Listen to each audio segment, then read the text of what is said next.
Hi, welcome to the Online Jewelry Academy. I'm Professor John R. and I'm your instructor. In a previous video, I demonstrated how to make a wax model like this one here. Now, this urchin form demonstrates how to secure a transparent gemstone for a lost wax casting process where you cast the stone in place. But the question that I got most often from viewers was, is the final result that you showed in the video a true representation of what I'm going to get back from the caster?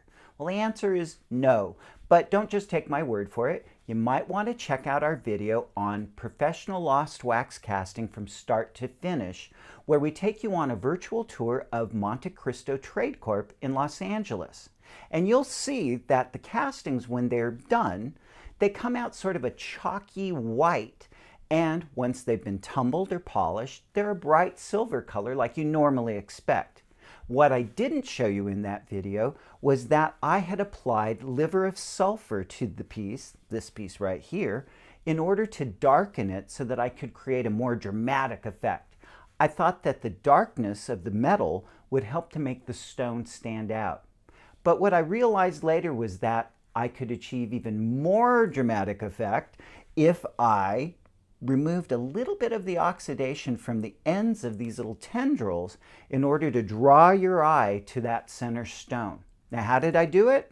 Well, the first thing that I did was I took 4/0 steel wool, that's 4 zeros in a row, and I lightly rubbed each one of the tendrils in order to remove a little bit of the oxidation.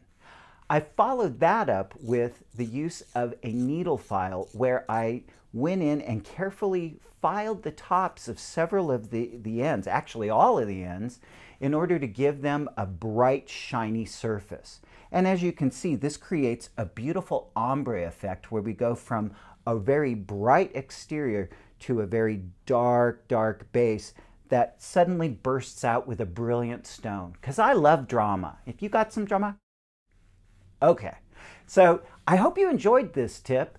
You're going to find many more like it on onlinejewelryacademy.com. Don't forget to like this video if you like this tip, and don't forget to subscribe if you're not already a subscriber. We also regularly post interesting tips and other fun things on Facebook, Instagram, and Twitter.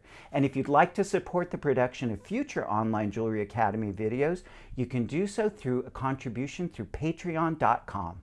Thanks for watching.